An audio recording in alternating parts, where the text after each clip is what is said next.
The Man Who Cuckolded Himself by Andy Nowicki. 1. I am awakening now, as if from a dream.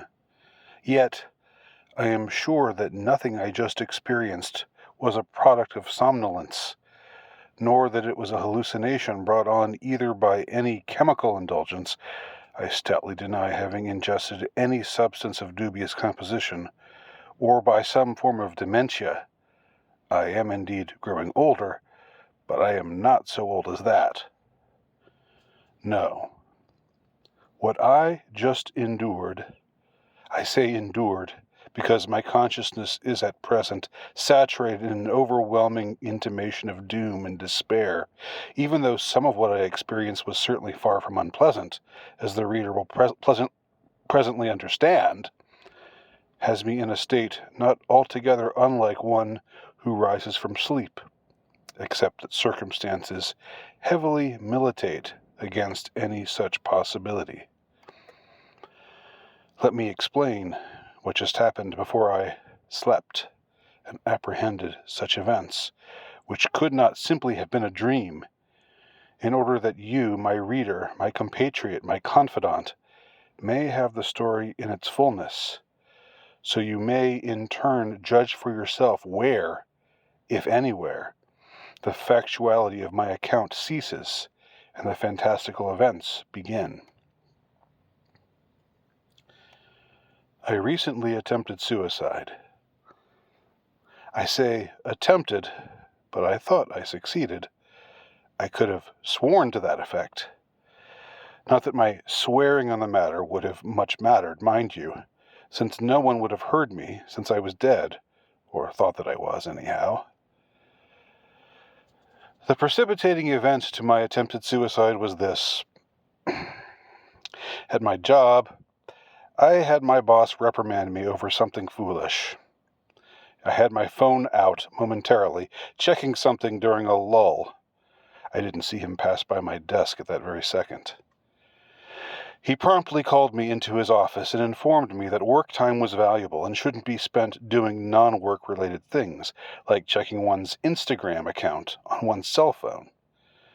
I told him that I wasn't checking my Instagram. In fact, I was checking my email, only to find that nothing worth reading had turned up. But he held his hand up and said that the specifics didn't matter, that I needed to stay off my phone during work hours. I assured him that I would stay off my phone from henceforth, and exited his office. Returning to my desk, I thought the following to myself.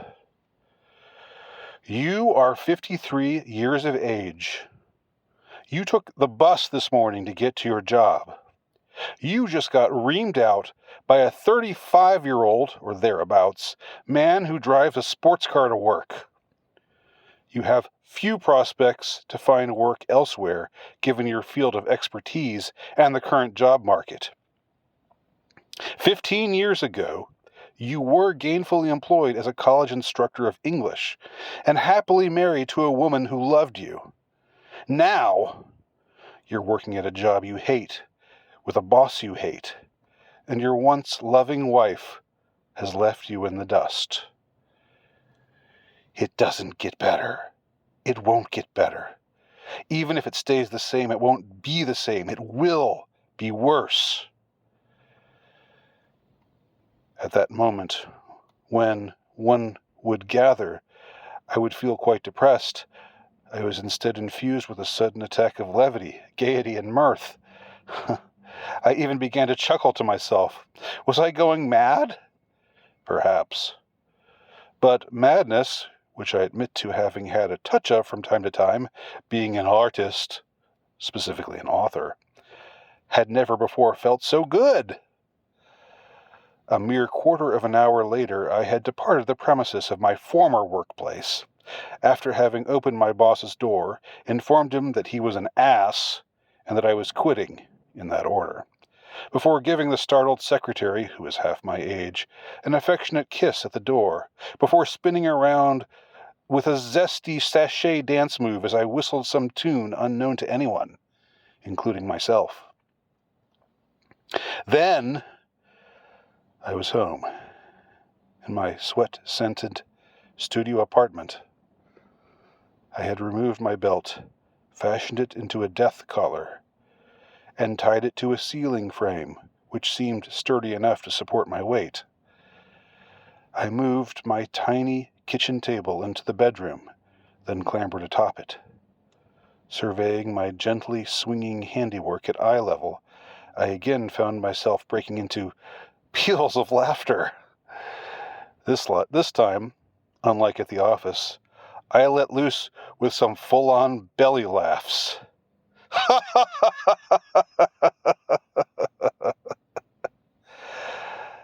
I remember saying something like, "Jeffrey Epstein didn't kill himself, but I'm no Jeffrey Epstein." Or maybe I just thought those words, or words to that effect, before grabbing the belt noose, slipping it over my head, and leaping off the table. 2.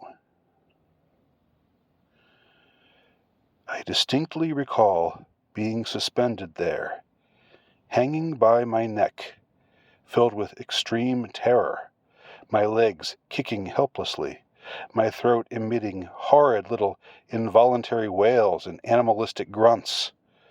I knew, without knowing, that I was enduring my death throes. Then a loud crack vibrated through my neck and head. An immense spasm of pain flared up in my loins before dissipating like a spent bulb, and all went dark.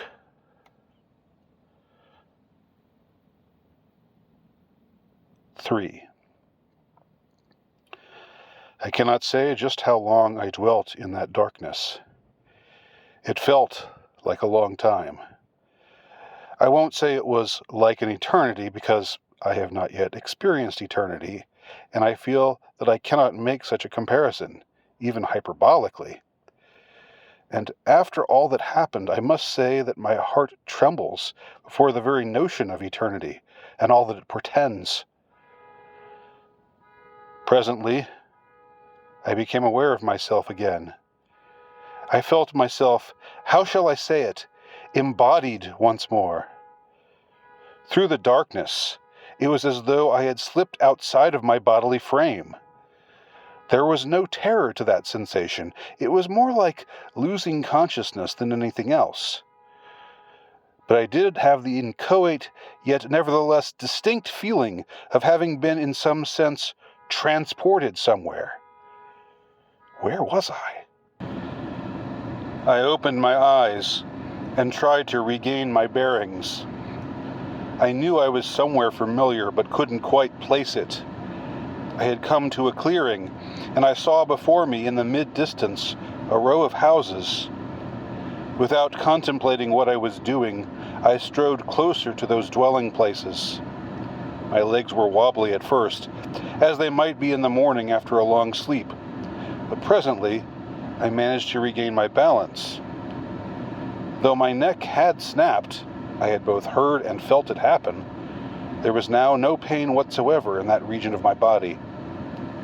My clothes, I noted, were the exact same ones I had been wearing on the day I stepped into my homemade noose. Good thing I didn't hang myself naked, I reflected, with a sort of grim jocularity. I realized that I still retained my bodily shame of nudity.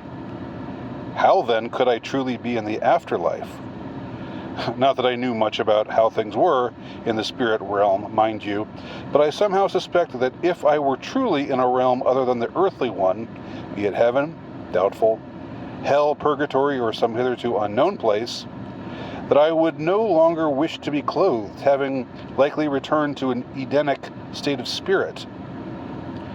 That I had indeed been transported, I could not doubt, but if I were still on the earth, I knew all too well, then what transport had occurred?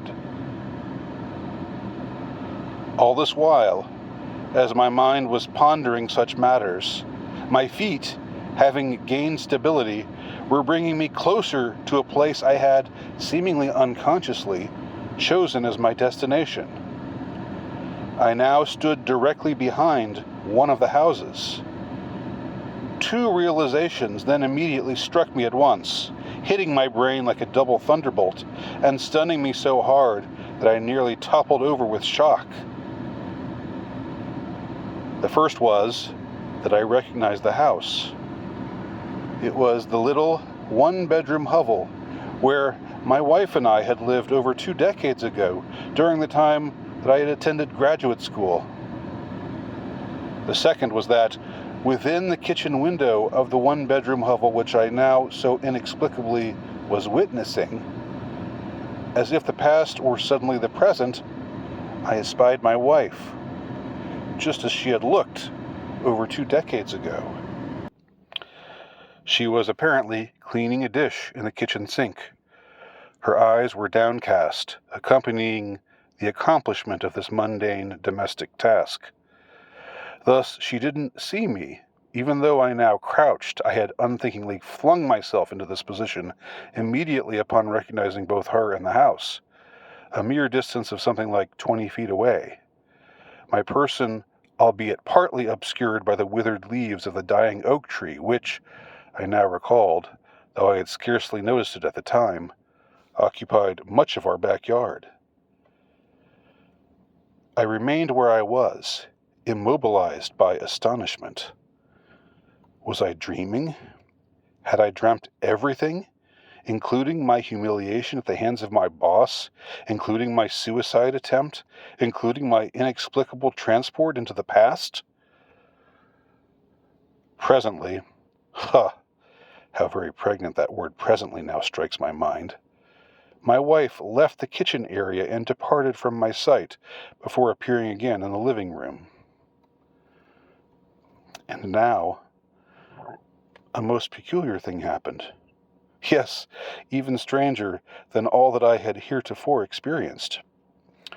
I suddenly became aware that I could, if I wished, be invisible to others.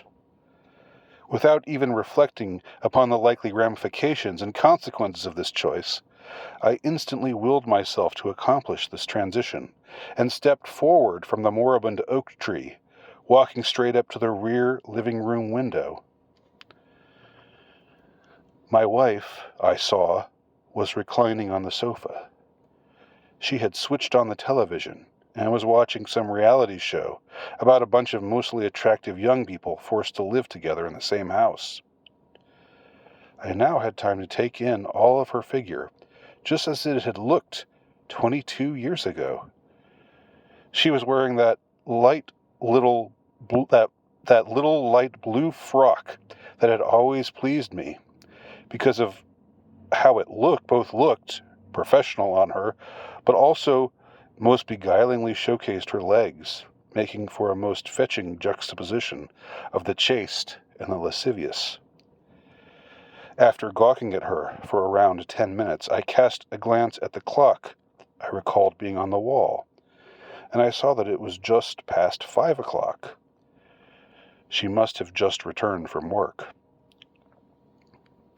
I found myself growing ever more furious need to make my presence known to her. Damn the consequences, I thought. I want her to see me. But just as my mounting desire was about to make me commit a rash act, something took place that made me dive for cover, forgetting for a second that I was invisible. That is, I, and by I mean my younger self, walked in the door. I had been so transfixed with ogling my young wife in her professional yet appealingly revealing light blue dress that I hadn't even heard myself pull up to the driveway, get out, and walk toward the entrance. I saw myself, and immediately fell to the ground, forgetting my power to go undetected to the eye, just from the shock of viewing myself as I had looked 22 years ago. I had been thinner back then, with more hair, but was still clad in the t-shirt and khaki combo that I generally favored now. I saw myself throw my book bag down.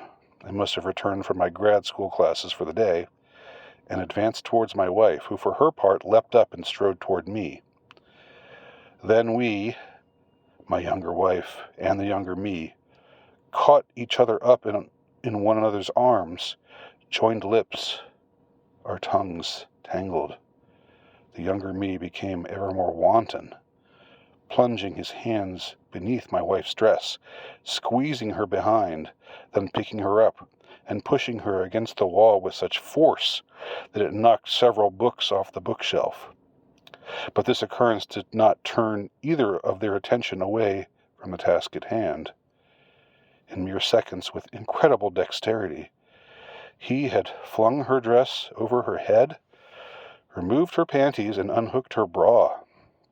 Now naked before him, she gazed into his eyes with a sort of awe, and that awe soon transformed into ecstasy as he undid his pants and rammed himself hard into her, causing her to groan and gasp as she dug her nails into his back with each thrust, and the subsequent thud of her body against the wall. The bookshelf flung another book to the floor, as if strewing appreciative tributes to the fiercely copulating couple's shared and continually mounting passion. Eventually she keened loudly, with a peculiar solemnity, into his ear, signifying her immense satiation. Then he picked her up again and brought her to the couch, where his still generous thrusts awakened her ardor anew, and she sang with operatic bliss as he bit one of her nipples whilst squeezing the other between thumb and forefinger. This time he joined her in climax, adding his voice to hers to celebrate their moment of shared spasmodic release. I finally turned away, tears in my eyes. I knew all of those sounds of hers, which I had for so many years had the privilege to elicit from her during our moments of intimacy, but it had been ever so long since they had met my ears. Hearing them now was like seeing a friend, albeit ever so briefly, rise from the dead, before once more vanishing from my sight. Thus, while undeniably aroused as any voyeur under such circumstances would be, even disregarding the extraordinary context in which I found myself, in which the voyeur, that is me, also happened to be an older version of the one upon whom he was spying, that is younger me, I found my heart awash with a vast array of emotions, far transcending mere lust. Chief among this brigade of feelings which violently assailed me as I lay there in the dimming shade of the moribund oak was sadness. I wept for what had been and would never return. The love that my young wife had felt could easily be witnessed, not just in the grunts, groans, shouts, and sighs she had emitted. Those, again, may have been attributable to mere lust, but in the eyes she had cast upon me after I had undressed her so efficiently, displaying so clearly the reverence she clearly held towards my person at the time. And yet, it had died.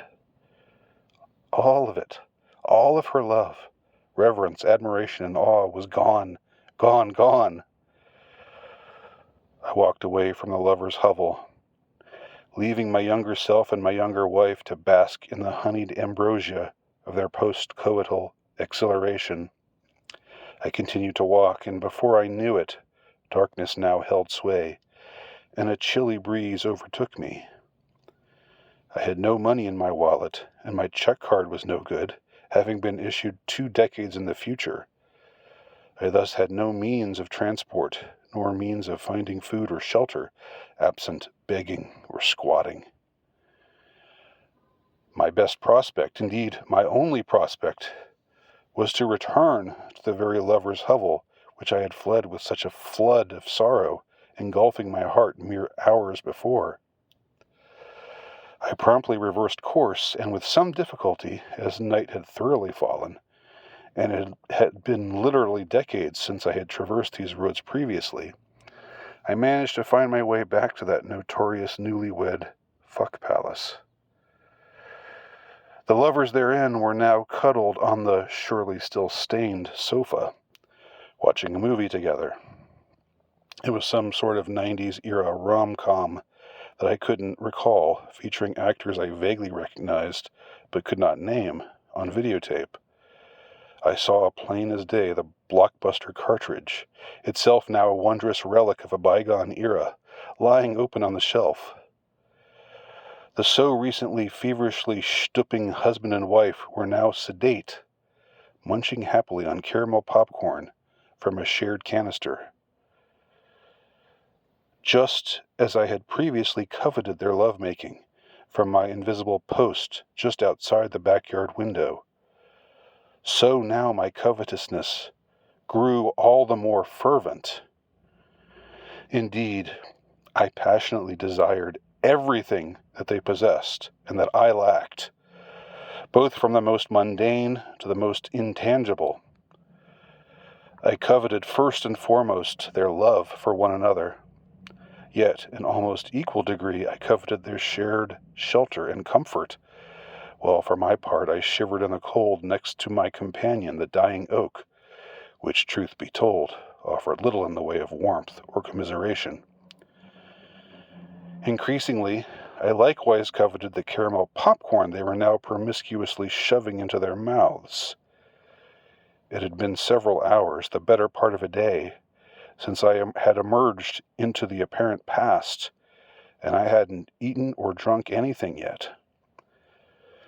I felt so bereft and forlorn, in fact, that I began to weep anew, to the point where I had to will myself to stop for fear that the lovers on the couch, just a few feet away, but within the wails of their heated lovers' hovel, might be startled and alarmed to hear my phantom sobs. Somehow, I waited things out in the dark. My invisible self even lapsed into sleep for a few moments, a time or two, despite the discomfort I suffered, both from the cold and from leaning my back against the trunk of the moribund oak. Finally, the end credits rolled on the lovers' blockbuster rental, and they retired into the upstairs bedroom, which provided me my chance. I attempted to open a window, but found to my dismay they were all locked from the inside. Then I suddenly recalled something helpful. My wife and I, like many silly people, kept a spare key under a flower pot on the front porch, just in case one of us found him or herself locked out and in need of obtaining entry. Creeping around to the front, and witnessing for a moment my beater car in the driveway, reminded me of a time when I had actually had a car, albeit purchased on the cheap, of course. At the time, I actually envisioned possessing a better, more reliable source of transportation when I got older. If only young me could see old me, 22 years hence, clambering onto the same piss-scented bus every weekday morning in his ill-fitting suit, in order that he might attend his soul-crushing job, which had no savor whatsoever of anything resembling literary glamour. What would young me think of the notion that his future mobility was anything but upward? And what was more, that the love of his life, the girl who so adored him now, would in time grow utterly cold to him. Better for him not to know these things, I concluded. Spare the poor kid such hardship. Let him enjoy his youth. Let him continue to fantasize about the golden future he was anticipating. The spare key proved to be right where I remembered it to be. I crept up to the hovel's front door, doing my best to turn the lock silently, then stepped inside. Immediately I was assailed with a sense of the past, so familiar yet so foreign, the molecules generated by a happy couple living in harmony in close quarters. It almost intoxicated me. My knees buckled and tears stung my eyes. Still, I had enough wits about me to replace the key before quietly closing and locking the door behind me. As it turned out, I needn't have feared detection, as my younger self and his young wife, now upstairs, were, believe it or not, once again carnally preoccupied with one another. I walked into the kitchen, found the tin of caramel corn, poured myself a glass of water, and sat at the tiny kitchen table. It was essentially a card table, which was in line with our budget at the time, her being an elementary school teacher, and me being a grad student who we couldn't afford much in the way of decor. I luxuriated next to the heater and tried to munch the popcorn quietly, as the couple upstairs finally seemed to have brought their passion to its denouement. The creak of the bed springs, as well as their vocalizations, had at last ceased. Blissful sleep would no doubt follow soon. I relaxed a bit, and my mind began to wander over the extraordinary series of events which had befallen me since I had committed my rash act. I could have sworn that I had died, that part hadn't felt in the least like any kind of dream. Yet what followed didn't seem dreamlike either. How does one suffer fatigue in a dream when one's body is, after all, at rest? Still, I couldn't understand how it could be anything other than a dream, given all of the curious things that I had experienced. The other alternative, which I was forced to entertain, little as I wished to do so, is that I had actually been transported to the past. Weighed in the balance, given the alternatives, I had to admit that this scenario, absurd though it seemed to have the better claim than its counterpart. But then, why? To what end would my seemingly successful self-extinguishment result in such a bizarre occurrence? That is, my forcible bodily transport into the past. And not just any past, but in fact thrust into such proximity to my own past, the past of my once happy marriage. To be forced, in fact, to share the lover's hovel, where dwelt my much happier young self and his considerably happier young wife. My reverie was suddenly disturbed by the clump and the accompanying creak on the cheap hovel floorboards, indicating the occurrence of footsteps. Someone was coming downstairs. This time I didn't lose my cool, however. I simply set the tin of popcorn back on the table, where it had been left, set down my glass of water, and stood up. I was, after all, invisible. Having gained this power was yet another inexplicable aspect of my current circumstances. So long as I didn't make noise and stayed out of the person's way, I would not be detected. I crept to a spot behind the couch just in time to see my companion switch on the lamp. I beheld my younger self more closely than I had ever been enabled to do before.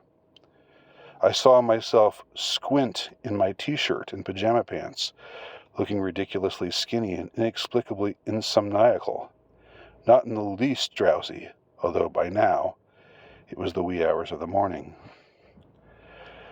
One would have thought, with all of the copious intercourse in which I had been engaged, first repeatedly pinning my wife against the wall, causing the adjacent bookshelf to strew several of its contents onto the floor, where I noticed they still lay, then pinning her to the couch behind which I now crouched, then taking her a further round in the much more customary setting of the upstairs bedroom. That younger me would have been ready to collapse into a thick, dreamless sleep of satiety and fulfillment.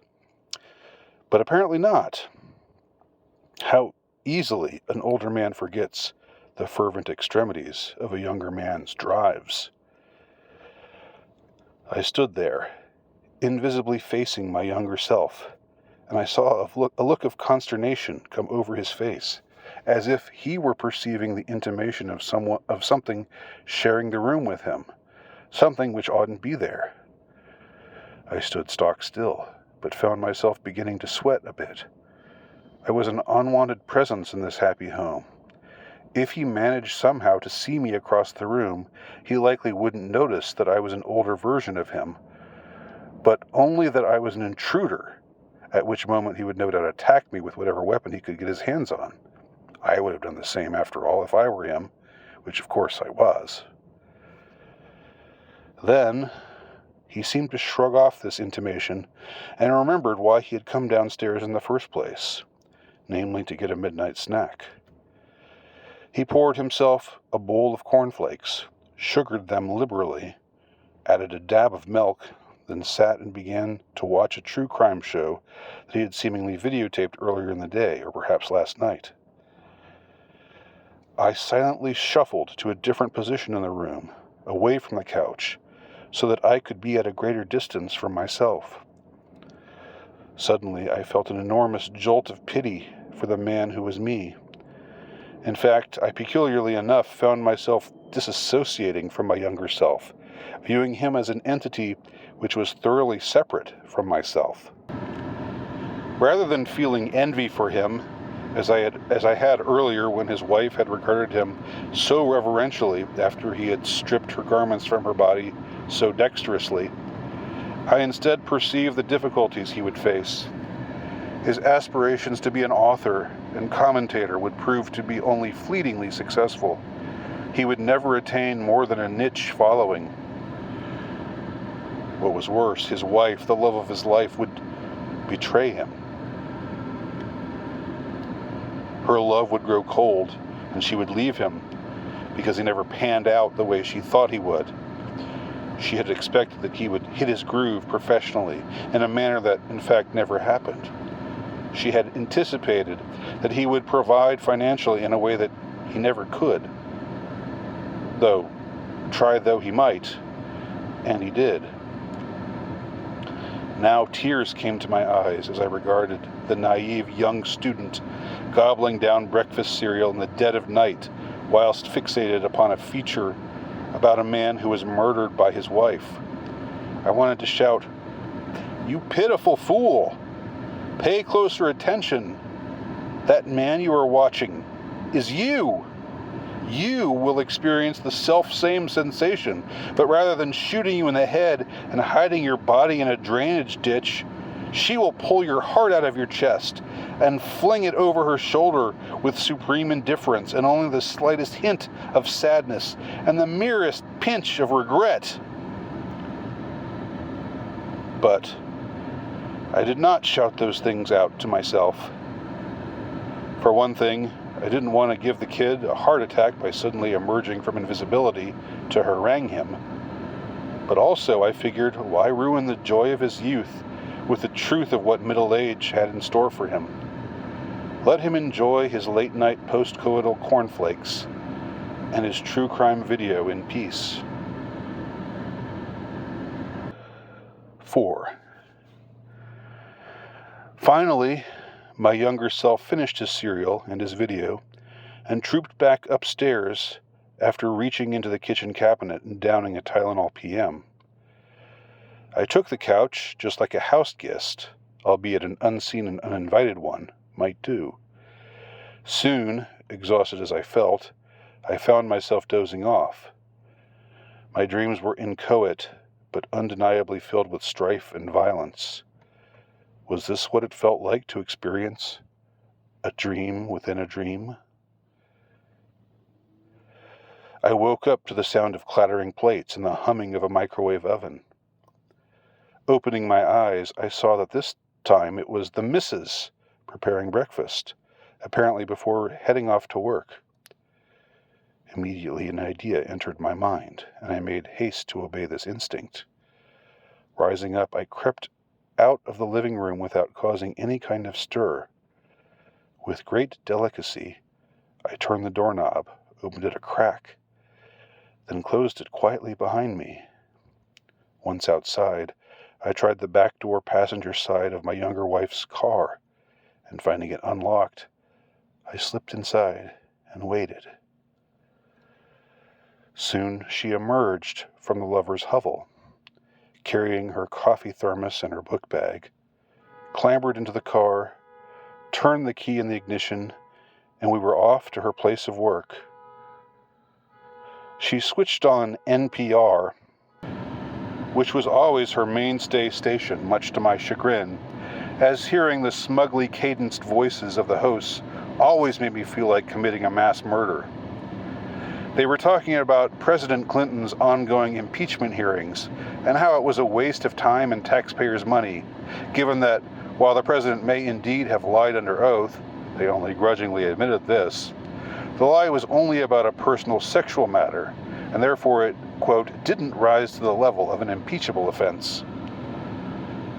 Though such rhetoric had always irritated me immensely, I now, sitting invisibly in the back seat, my young wife serving as my unwitting chauffeur, merely found the broadcast a wonder to witness, and that it was an indication that I had truly, somehow, leapt into the past. Seeing the young me and my young wife in our old house was, of course, uncanny enough, but understanding that I hadn't just entered some mere island of the past, but rather upon the entire past world, induced a strange feeling of general disassociation. I knew that I did not occupy a mere dream, and yet it could not possibly be reality either. Rather, I reckoned, it must be some odd miscegenation of truth and trance. But what was it called? What title could it be given, if any? And most importantly, did one's behavior in this realm matter, or not? Could one simply do whatever one wanted, as in the case of a dream, with no real-life consequences? Or was such an admittedly appealing notion itself a dangerous delusion? The car pulled into the parking lot of my wife's school, the place wherein she then taught kindergarten. I watched her gather her thermos and satchel together. Then she exited and strode toward the school at a rapid pace. She was always a great teacher, with a real way with children, but punctuality was often an issue, as was organizational acumen. I recalled these faults of hers fondly. I would tease her over them at times, just like she would give me a hard time for being standoffish with most strangers. The truth was, however, that our differing strengths and weaknesses complemented one another well. Her people skills helped me break with my isolative tendencies, while my intellectual inclinations stimulated her mind. We were, in short, the perfect couple, or so it seemed. Until we weren't. I suddenly felt an invisible accumulation of grief in my throat, and my totally transparent tear ducts clouded up for a moment, but then I shook myself. There was no point, I decided, in mourning for a future that hadn't even happened yet. It was instead best to enjoy this gift of revisitation of a happier past for as long as I was able to do so. I found myself leaving the car and moving slowly towards the school. When I came to the front door, I pulled it open and crept inside. Nobody in the hallway, student, teacher, or administrator even noticed. It could easily have just been the result of a mere wind gust. As I was rounding one corner, one child, in a hurry to get to class, nearly ran headlong into me. Only a dexterous feint on my part kept this catastrophe from happening. However, in spite of my best efforts, the lad still brushed against my side. Afterward, he stopped in his tracks, looked momentarily bewildered, gazed in my direction, seemed to look at me but really looked past me, then hurried on his way. It was the first instance of human contact, accidental though it had been, and it instantly opened my mind to certain possibilities that I hadn't before considered. I found my wife's classroom easily enough. It had her name out front, which I noted with especial pride was Mrs., followed by my surname. A collage graced the wall. Its heading read, "We are happy to be with you." And there followed a swarm of smiling papier-mâché bees, each of which bore the name of a student on its belly. An invisible smile came to my face as I recalled how my wife had stressed out over putting together something sufficiently craftsy that wouldn't look embarrassing compared to what the rest of the teachers were using to decorate. She always felt unqualified when it came to fashioning arts and crafts sorts of things, was never into scrapbooking or such similar activities. I found her insecurity on this matter quite adorable and teased her a lot about it.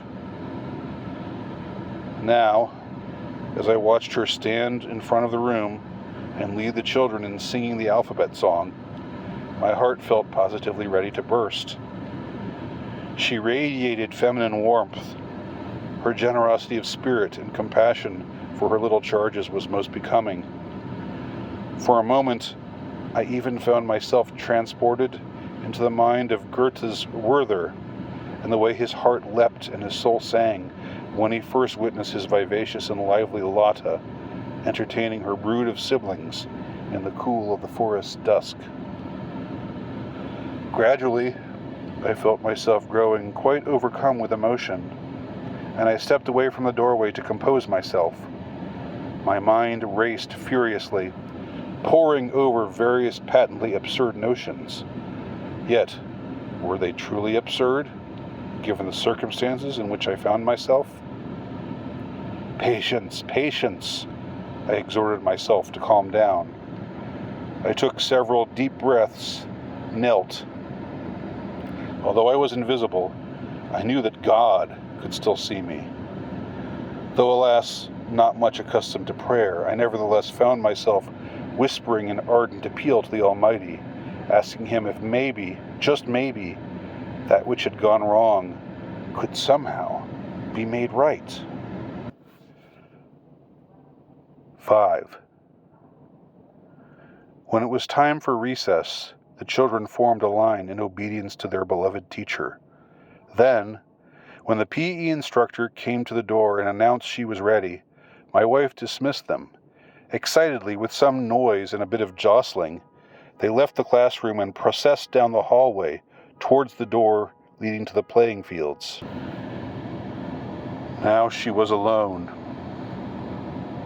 I crept into the room and found my feet taking me slowly, stealthily, to the desk where she sat. My wife had her eyes closed and was rubbing her shoulders, clearly enjoying these few minutes of quiet. I moved ever closer, closer, to the point where my face was practically touching the nape of her neck. Her eyes snapped open, and for a moment she looked alarmed. I backed away and she shouted, "Who's there?" I said nothing, stood stock still, and she gazed around the room with aroused incredulity. I longed ardently to identify myself, to make myself visible, to render myself manifest to her sight. But I held my drive in check, and did and said absolutely nothing for a long moment, merely remaining stationary in a spot roughly 2 feet away from her. It suddenly struck me that, in the absence of visibility, I could also possibly represent myself energetically, as it were, in order to broadcast myself in a vibrational manner.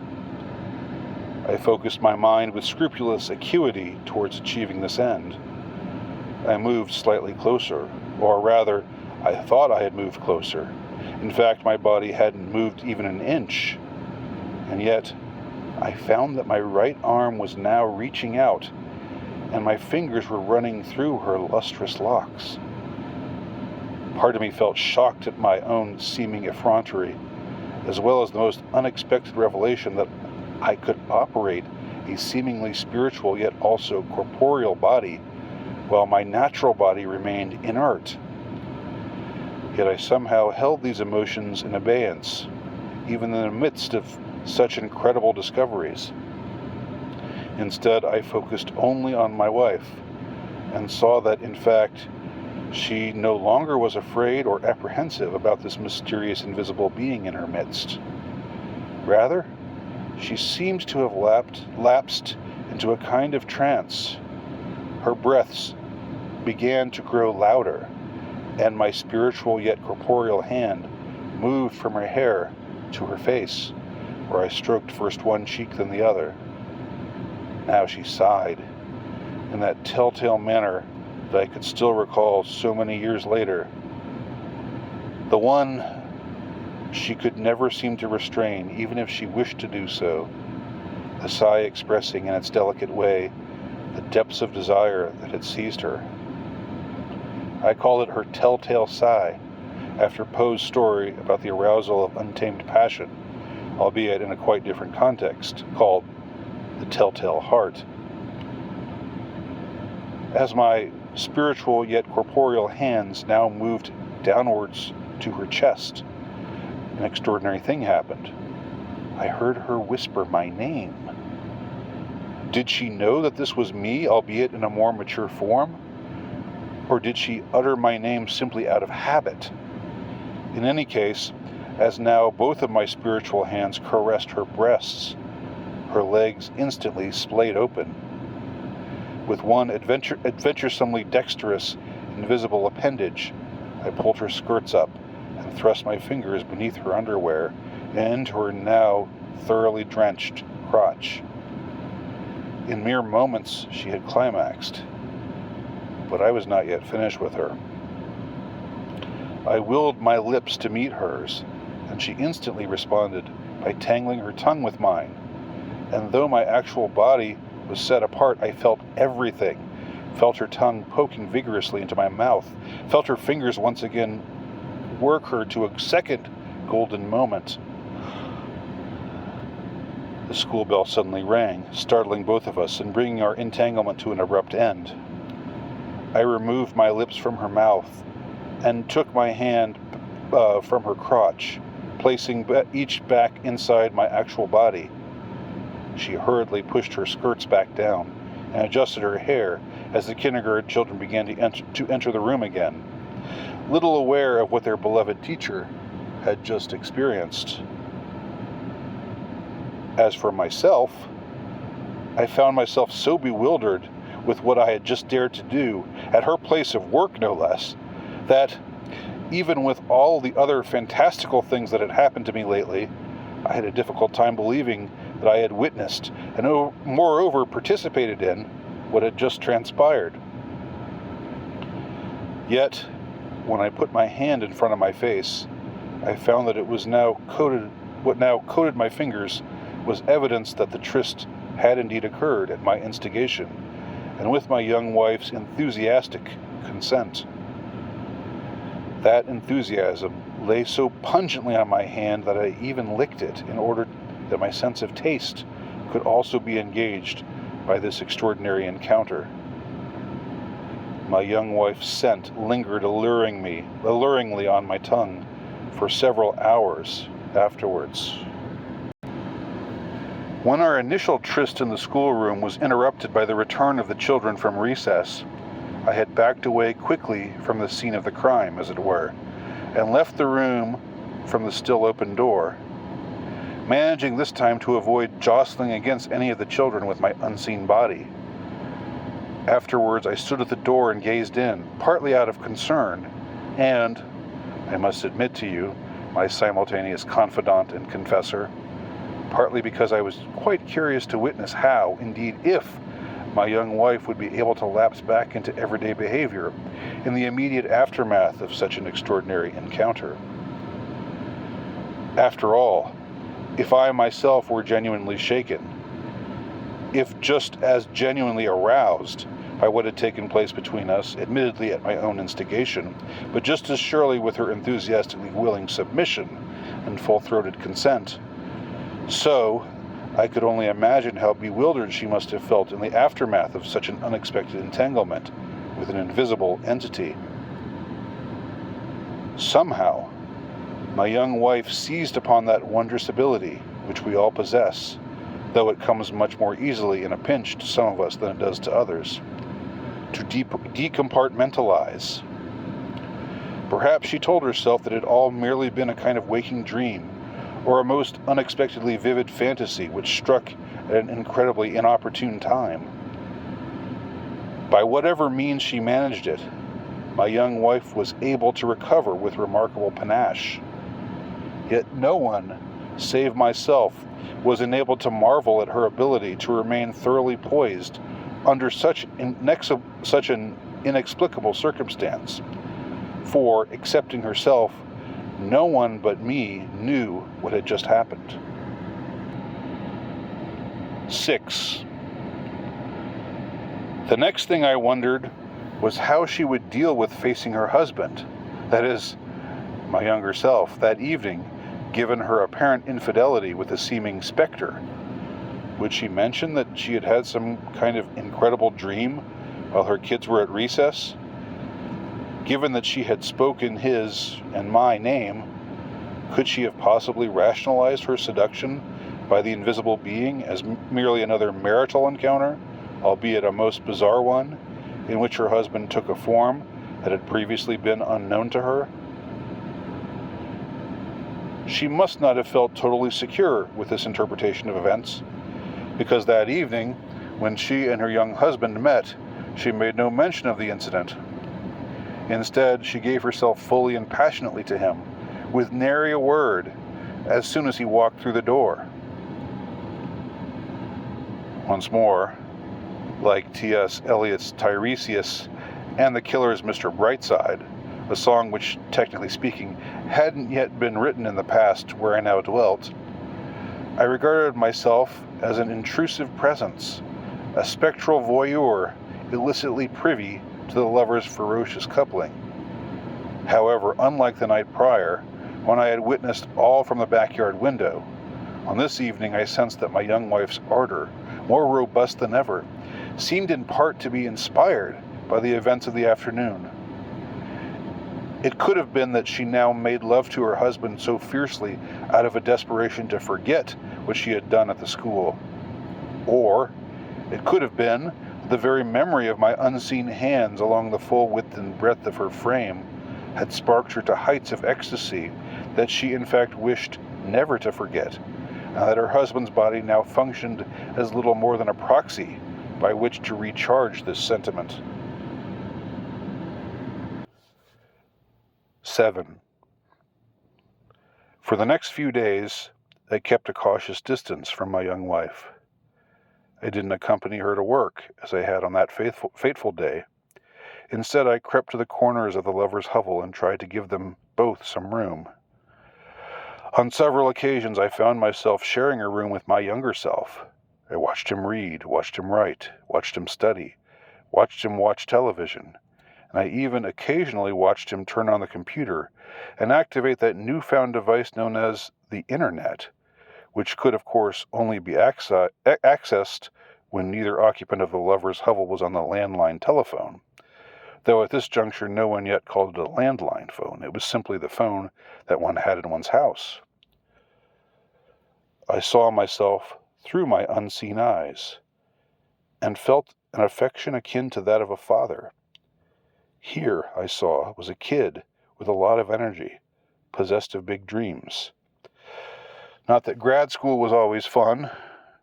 At times, in fact, it could be quite a chore.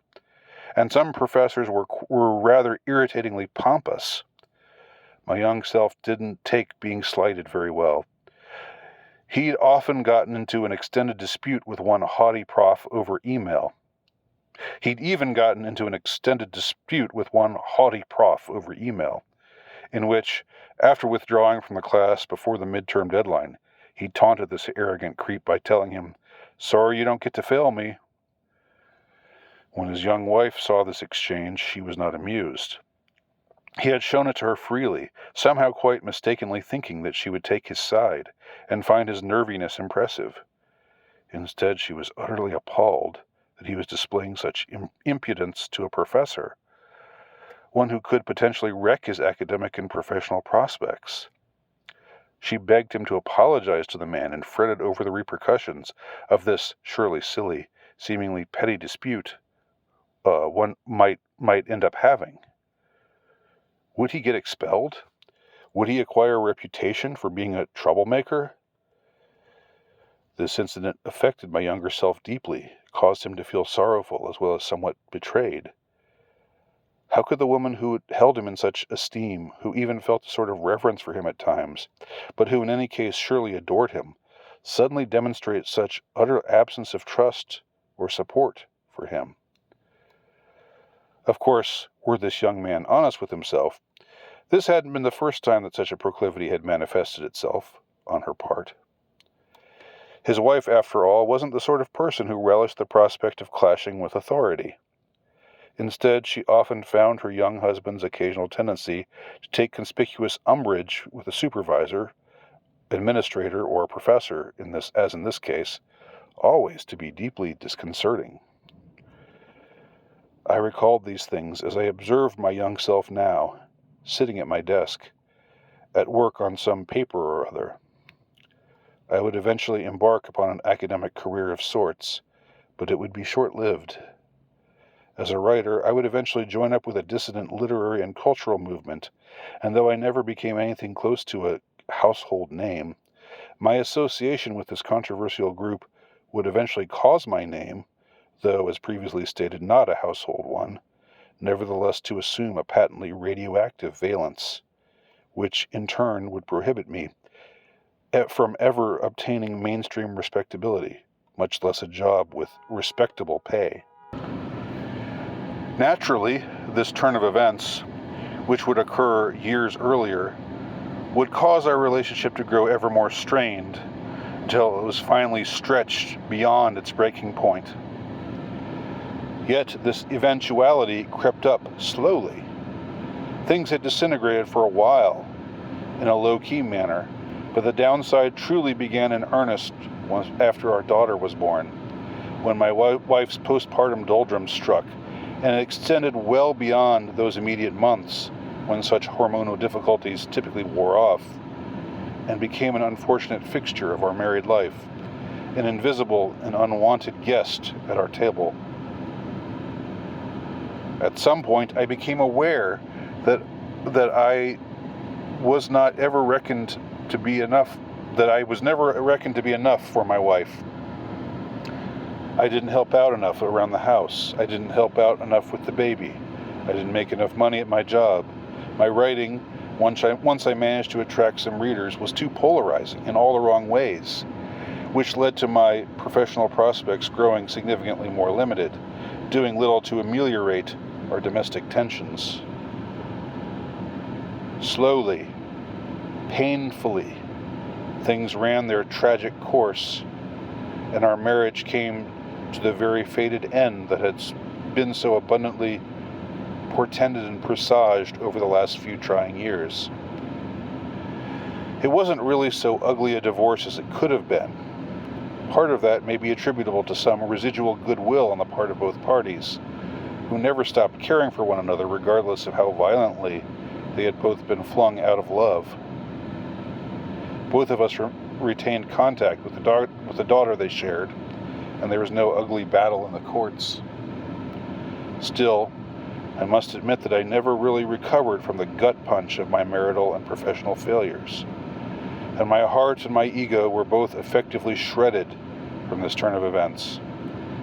Hence the opening scene of this strange tale, wherein my needless humiliation at the hands of my boss, who, I neglected to report, not only drives a sports car, but also has a personalized license plate to boot, one which spells out the initials of his first, middle, and last name, no less. This is the man, at least 15 years my junior, to whom I am expected to pledge allegiance and swear fealty, followed by my effort to bring my earthly existence to an end with the help of a well-placed belt functioning as a makeshift noose. 9.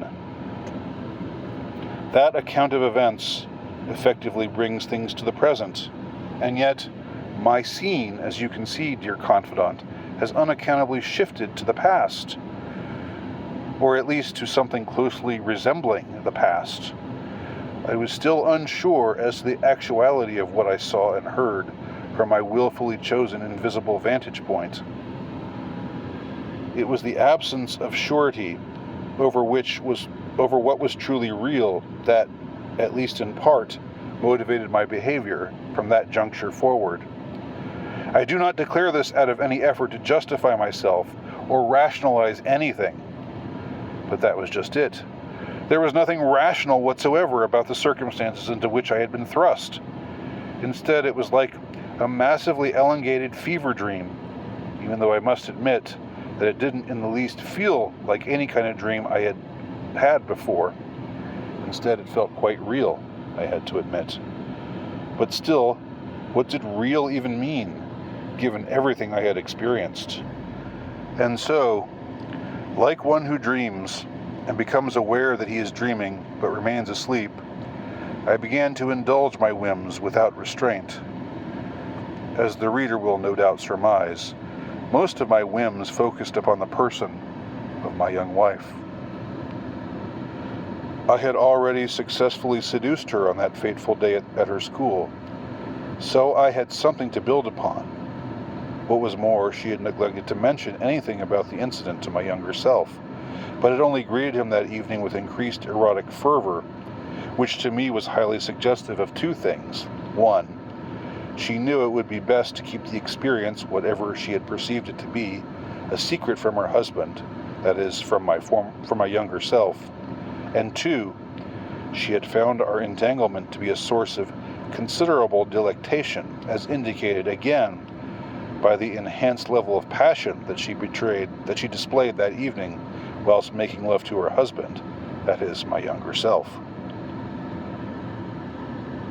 I knew, therefore, that she must be thinking, wondering, perhaps even dreaming, if that is, she were indeed real, and not just a part of my own dream fabric, like everything else my consciousness had been experiencing since my unsuccessful effort at self-extinguishment. Of future encounters with this phantom lover, who had introduced himself to her so memorably on that day, now nearly 2 weeks ago. Sensing that that was indeed so, I waited even longer, to prolong her desirousness and work it up to a near unbearable threshold. During that span of time, of course, she did not neglect to attend to her marital relations, but I had the impression that, regardless of how conscientiously she strove to keep things spicy in the bedroom with her husband, their lovemaking had, in fact, now become something of a chore for her. My young wife, in fact, hungered ever more ravenously to re-experience contact with that mysterious being who had engaged her so seemingly randomly. On that occasion, at first startling her until she sensed a familiarity with him that she couldn't quite explain, even to herself. That very warmth of impossible affinity, paradoxically coupled with an equally intense apprehension of utter incomprehension regarding his presence and identity, filled her with an intense yearning which tied her insides up in knots. She wished eagerly for his return, so that those knots might at least be aggressively loosened, if not forcibly unfastened, that she may know true release and relief again. 10.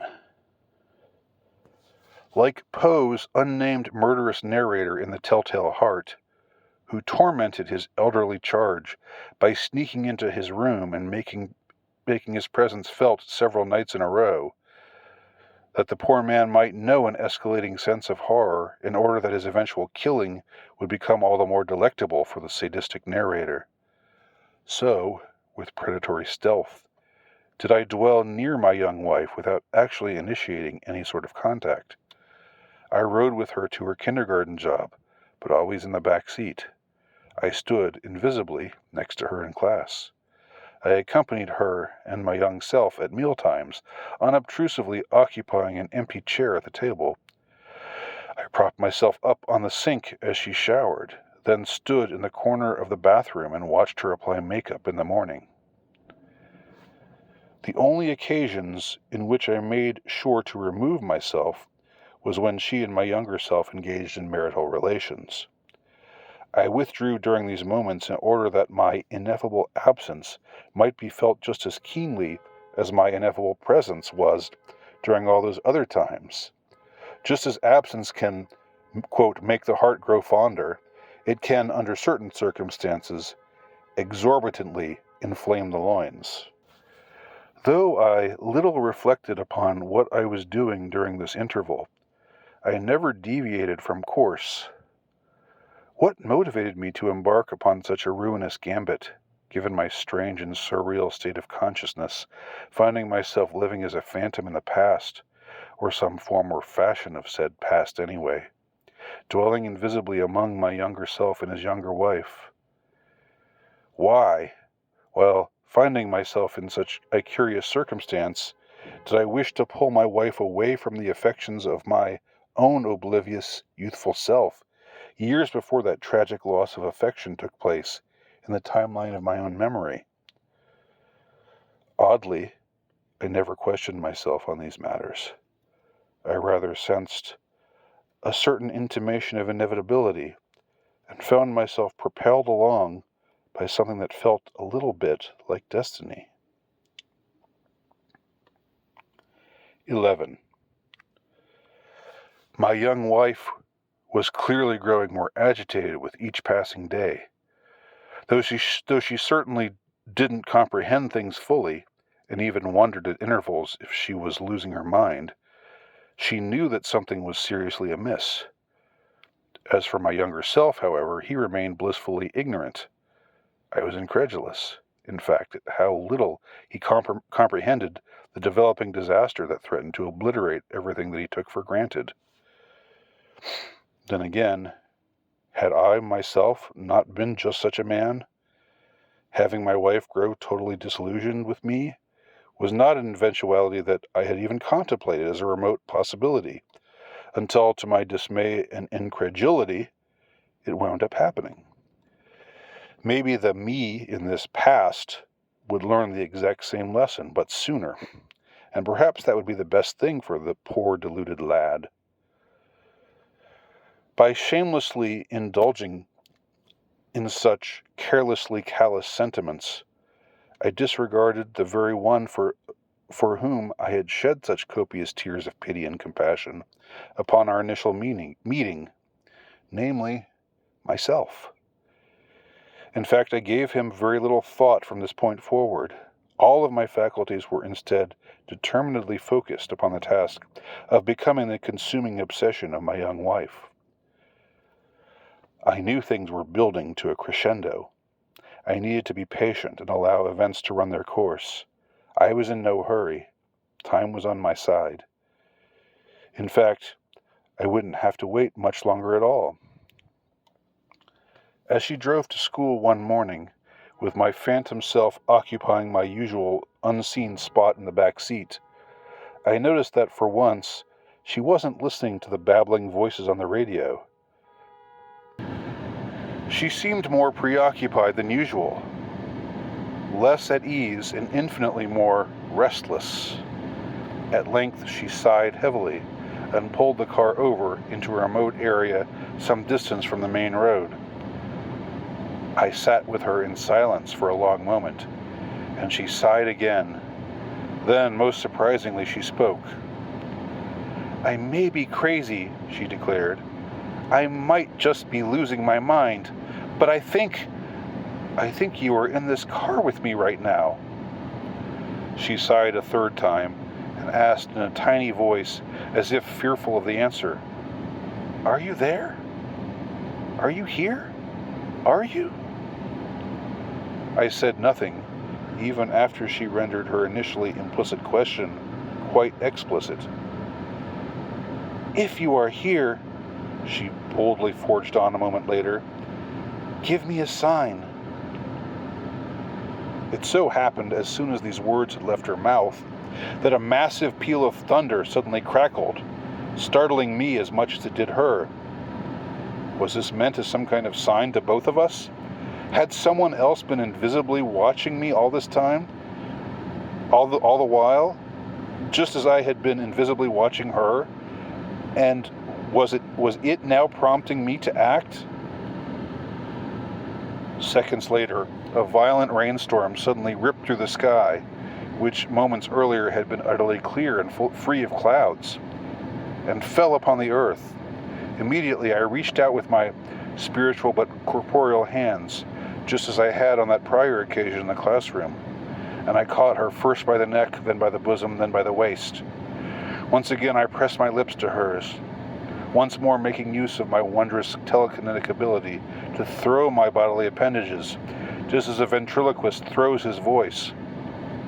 So now, as the downpour flung its fury down from the heavens, I likewise flung myself onto my young wife's waiting, expectant frame.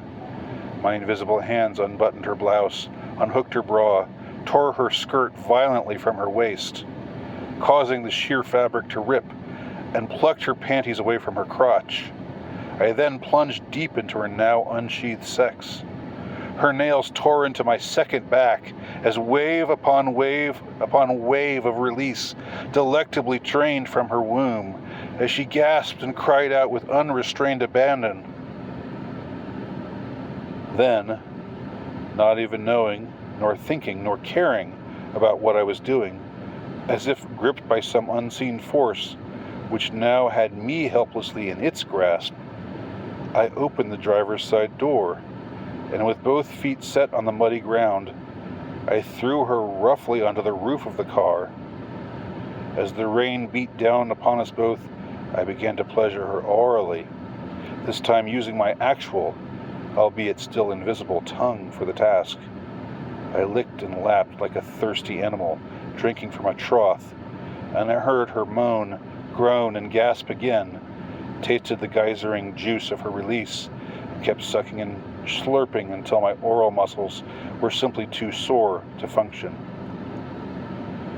Presently her cries diminished into whimpers, and at length, I cannot say exactly how long, it could very well have been an hour, I picked her up in my arms more gently this time, and held her wet, naked body next to mine for a full moment.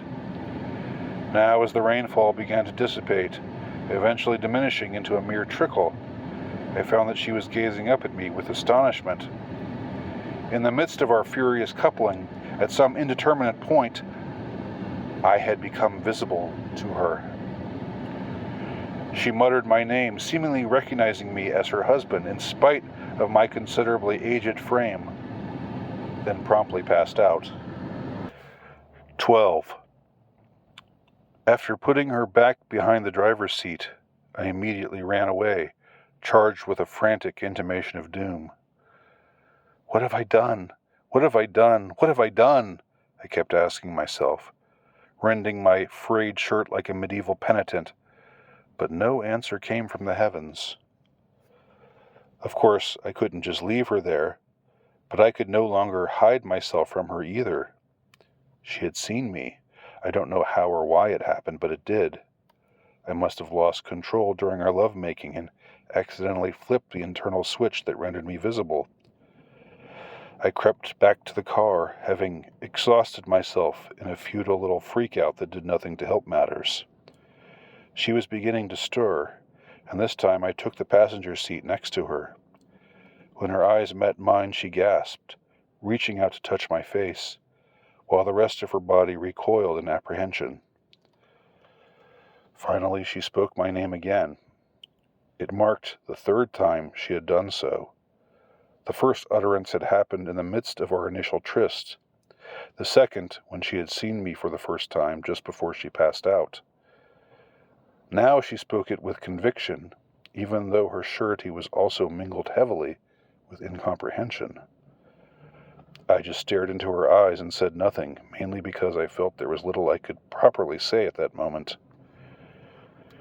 She sat up, tried to adjust her clothes slightly, but her skirt was still ripped, and her blouse and bra all askew. Her panties had been flung carelessly into the underbrush, and were surely now sunk beneath the mud, which had gathered so abundantly with the sudden rainstorm that had struck heavily, then disappeared just as quickly. Singularly failing in her effort to look, quote, presentable, we were both still dripping wet. She leaned back again, still wearing a dazed expression, the look of one who had just been thoroughly and very invigoratingly ravished, yet little understood the means or manner of her ravisher. Finally she asked, in a peculiar, small, almost timid voice, You are my husband, are you not? I told her that I was. But why do you look like you do? I'm 53 years old. I am your husband as an older man. She nodded, still looking positively stupefied. Finally, she managed, Why are you here? I don't know, I said. Taking a deep breath, I added, You wouldn't believe me. At this point, she retorted, stopping short of completing the phrase, as if even saying I would be willing to believe anything were too weighty a thought to speak out loud. So I told her the truth, albeit not the entirety of the truth. I tried to kill myself, I said, but instead of winding up in heaven, hell, or purgatory, I was sent here to the past. Why did you... She began to ask the question, but stopped. I said nothing, not wishing to reveal anything more about the future than was necessary. To this day, I am unsure what prompted my reticence on this score.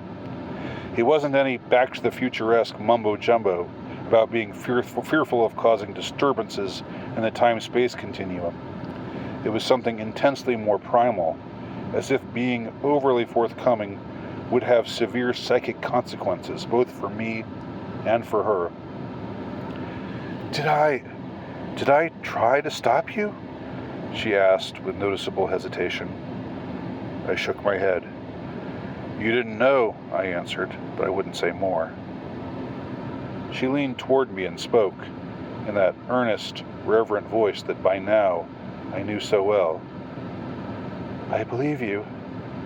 I don't know why I believe you, because it's also absurd, but... She paused and touched my face. I know it is you. I have always known. Don't ask me how. When you love a man... The last bit was wormwood to hear, and I did my best to disguise the effect it had upon me. I looked away. Love is forever, after all, I muttered, doing my best to keep the bitterness out of my voice. She said nothing. I didn't look her way, but got the impression that she was mulling my words and considering their ramifications.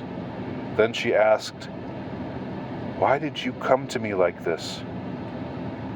I have no excuse, I told her plainly. Now I looked up and met her eyes. I wanted you, that's all. She could offer no reproving words in reply, since she could not deny the truth that she too had freely and enthusiastically given herself to me, and in all likelihood would do so again. I gently grasped her hand, then ran my fingers up and down the length of her bare arm. She closed her eyes and sighed raggedly as desire began to overtake her anew. And she tensed, struck by a question that hadn't occurred to her before now. Am I being unfaithful to him? She asked in a quietly pitiful, almost mournful tone, as if pleading to be dissuaded of such a notion. I am him. He is me, I answered. What I didn't tell her was that in my time, she no longer loved me. Even as she untensed and gave in to my ministrations, I could tell that part of her wondered vaguely just what the future held for both of us. Soon, however, her rising ardor utterly obliterated these thoughts. Then we were once more tangling together, this time with my body uncloaked. Now she saw me fully, in addition to feeling my touch, saw my lips press against hers, while my tongue and hers interlocked. She saw my face as I entered her again, and as she climaxed a final time, she gazed at me with that same expression of joyful awe with which I had seen her favor my younger self weeks earlier, as I peeped through the backyard window pane.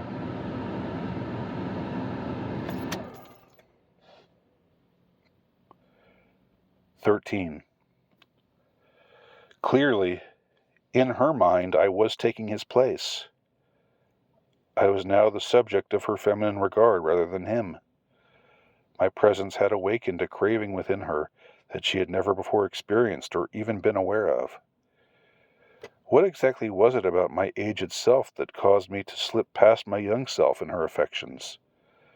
My younger self, after all, had greater vigor, was fitter, had a full head of hair, wasn't saddled with a middle-aged paunch that seems to pack itself onto even the most conscientiously fitness-conscious of middle-aged men. My younger self certainly had all the more tangible aspects of attractiveness, yet it was me, the aged man, who possessed the allure of the unknown. I was the future. What did I hold? Evidently, there was something supremely intoxicating about entangling oneself with potentialities not yet actualized. The sumptuous exoticism of my future form, the mysteries it embodied, drew her to me powerfully. But perhaps it was also some intimation she sensed, some apprehension that the future might in fact have something tragic to impart, which had the effect of catching her up in a vice grip, from which extrication was simply unthinkable. It was telling, somehow, that for a long while she never pursued this intimation or sought any further information from me concerning events yet to come. Instead, when we met, in the days and weeks that followed, words were seldom exchanged. She fed upon me with the desperation of an addict, with an unspoken awareness that the very substance of my being, upon which he had grown so hopelessly hooked, was in short supply, and would soon run out, leaving her dry and disconsolate. We began to stage our reckless liaisons in a motel room which provided greater privacy and less cramped conditions, but otherwise did little to ameliorate the altogether dingy atmosphere surrounding the shared shame of our communal concupiscence. One rendezvous followed another, then another, and another, until it had become quite impossible to tell just how long we had been at it. Had it been a month? A year? Our perpetual lovemaking came to assume the gauzy sheen of a seeming eternity. 14. One day we had just finished one round of coupling, and we were both lying naked on the bedding we had just stained, listening absently to the grinding hum of the motel air conditioning unit. On the screen of the nearby television, with the volume turned low, glamorous teenagers engaged in half-witted banter whilst reclining in the booth of a glitzy diner in California. During those moments, which were something like the intermission between acts of a play, she would occasionally make some careless remark, typically of little to no consequence. I would usually respond with a non-committal grunt, or something approximating the same. On this fateful day, during the break time, she lay on her back, looking slightly troubled. "Do I betray you?" she asked. "In the future, I mean?" I grunted, non-committally, turned over and started massaging her nipples, which in seconds began to harden obediently, and she inhaled with unrestrained delectation. She tried to ask the question again, but I roughly told her to shut the fuck up and climbed atop her with my full erection, the tip of which easily found her already wet clit. I slid into her, and with just a few well-timed thrusts, I knocked the apprehension entirely from her mind, and filled her with the forgetfulness potion that was my copious cum, which streamed into her liberally, even as she convulsed in my arms like a helpless epileptic. As we rocked together, she moaned loudly into my ear, as her nails ground deeper and deeper into my back, until I could swear they had plunged through my skin all the way to my backbone. The pain mingled with pleasure was excruciating and exquisite.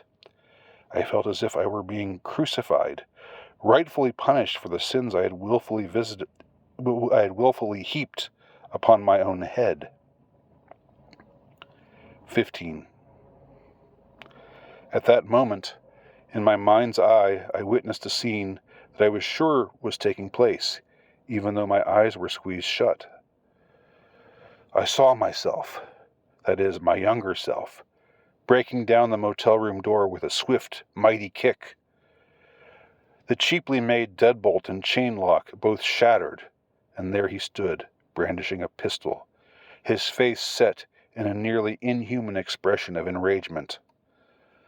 My young wife's moan became a scream, then a sob.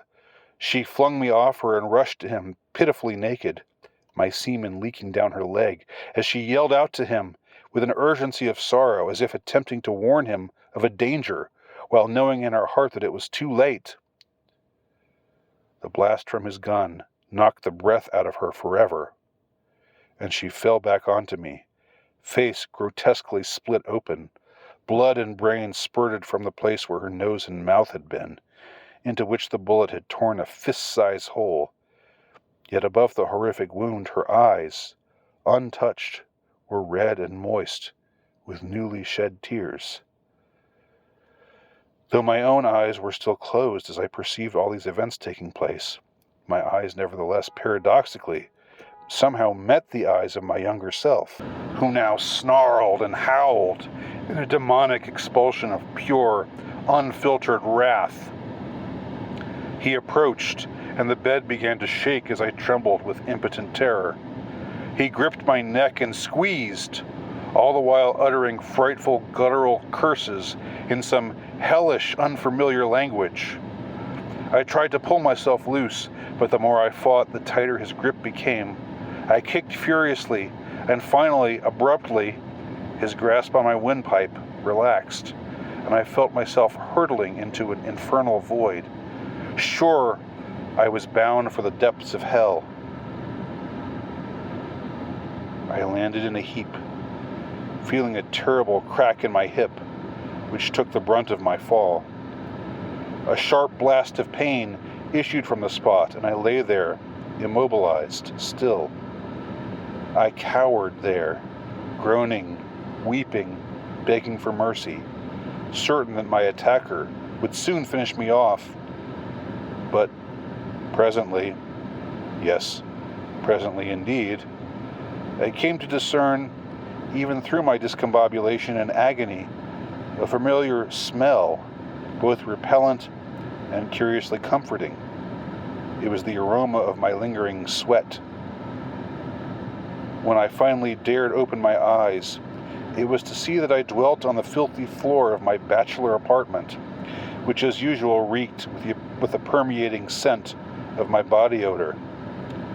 I had apparently just fallen from the ceiling when my makeshift noose, fashioned from my belt, had snapped under the full weight of my body. The belt had almost done the trick, but not quite. I had nearly asphyxiated, but now I breathed. I had awakened, as if from a dream, to find myself quite alive, quite visible, and quite alone.